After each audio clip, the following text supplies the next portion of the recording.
Le Hamas aurait utilisé des armes nord-coréennes lors du massacre du 7 octobre. L'agence sud-coréenne de renseignement, le NIS, a publié ce lundi une nouvelle photo de morceaux d'une fusée RPG de type F-7 de fabrication nord-coréenne. Un cliché qui vient confirmer un rapport américain portant les mêmes accusations.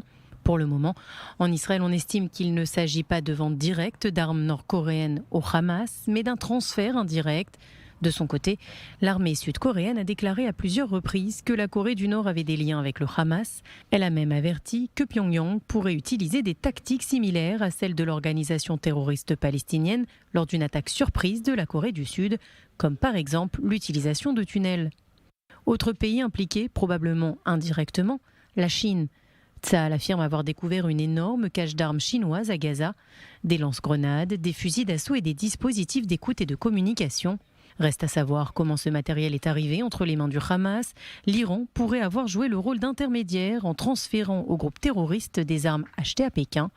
Téhéran, dont l'implication dans le massacre du 7 octobre a été évoquée à plusieurs reprises, notamment après la découverte du lourd arsenal dont disposait le Hamas ce jour-là, et suite aux découvertes faites ensuite à Gaza.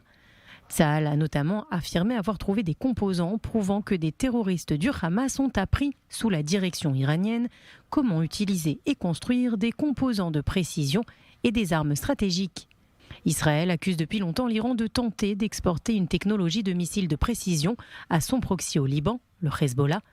Mais l'état-major israélien n'avait pas les mêmes craintes concernant le Hamas, du moins pas avant le 7 octobre.